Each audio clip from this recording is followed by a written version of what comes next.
Question number देखिए 15, बहुत ही अच्छा क्वेश्चन है, छोटा सा क्वेश्चन है। लंबाई 6 मीटर वाले एक ऊर्ध्वाधर स्तंभ की भूमि पर छाया की लंबाई 4 मीटर है। चलिए तो एक सबसे पहले एक बनाते हैं। यहाँ पे देखिए इस तरह से समकोण त्रिभुज बनाएंगे, लेकिन समझिए यहाँ से हम क्यों ऐसा समकोण ही क्यों लिए हैं, यहाँ पे इसको थोड़ा समझ लीजिए आप। ठीक है, ये इस त्रिभुज का नाम दे दीजिए ए बी सी। देखिए सूर्य इधर से निकला है, तो ये देखिए ये खंबा है और खंबे की लंबाई आप 6 मीटर ले लीजिए, और ये छाया बन रहा है, ये जो छाया बन रहा है तो लंबवत ही ना बनेगा, यहाँ एक दूसरे के लंबवत होगा, तो छाया की लंबाई कितनी है, 4 मीटर है। समझ गए। फिर कह रहा है जबकि उसी समय एक मीनार की छाया की लंबाई 24 मीटर है। ठीक है, एक मीनार की छाया की लंबाई क्या है, 24 मीटर। तो उसी तरह से एक और बनाना होगा त्रिभुज। चलिए थोड़ा बड़ा होगा त्रिभुज, क्यों बड़ा होगा, क्योंकि देखिए इसमें छाया की लंबाई 24 मीटर है ना, इसलिए ऐसा कर रहे हैं। ये पी क्यू आर, ठीक है, ये पी क्यू आर एक त्रिभुज बना दीजिए, और इसमें छाया की लंबाई, तो ये छाया की लंबाई होगा 28 मीटर। ठीक है, अब आपको क्या करना है, मीनार की ऊंचाई यानी कि ये पी क्यू ज्ञात करना है, तो इसको हम एक्स मान लेते हैं, एक्स मीटर। ठीक है, लिखेंगे कि माना मीनार की ऊंचाई, मीनार की ऊंचाई बराबर में x मीटर।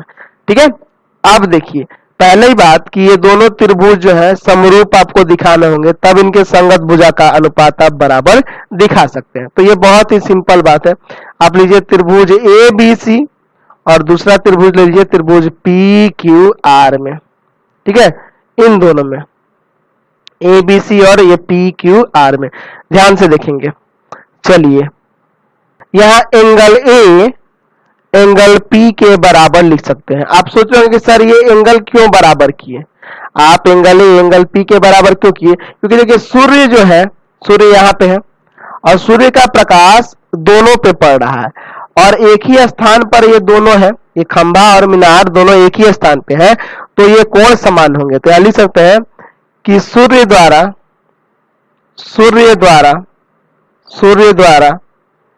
एक ही स्थान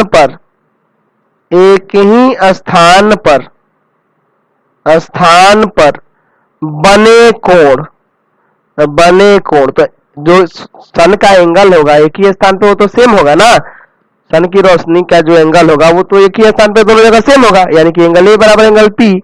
अच्छा, एंगल बी बराबर एंगल क्यू होगा, क्योंकि ये दोनों 90 है, लंब है, प्रत्येक 90। तो यानी यहाँ से त्रिभुज ए बी सी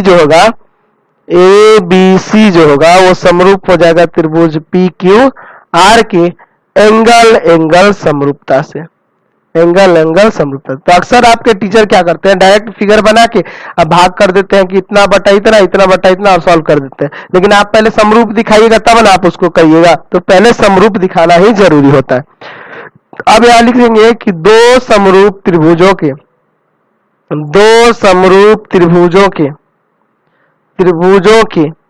संगत भुजाओं का अनुपात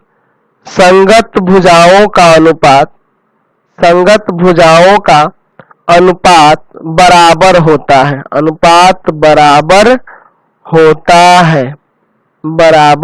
है। यानी कि यहाँ लीजिए ए बी तो बटा में हो जाएगा पी क्यू, यहाँ लीजिए बी सी और बराबर में हो जाएगा क्यू आर। तो बाकी दो भुजाओं से कोई मतलब नहीं है। चलिए इनके मान को यहाँ रखते हैं। तो ए बी है आपके पास 6, अच्छा पी क्यू है आपके पास x, बी सी है आपके पास कितना 4, और ये है आपके पास 28। समझ गए। चलिए यहाँ तिरछा तिरछी गुना करते हैं, तो 4x बराबर हो जाएगा 6 गुना 28, 4 को इधर भाग में लाएंगे ना, तो x बराबर आ जाएगा 6 गुना 28 और बटा में 4 से इसको काट देंगे 7 बार में, तो 6 7 कितना आ जाएगा 42 आ जाएगा। तो 42 मीटर, यानी कि मीनार की ऊंचाई आपकी हो गई 42 मीटर। समझ में आया ये। चलिए अगला क्वेश्चन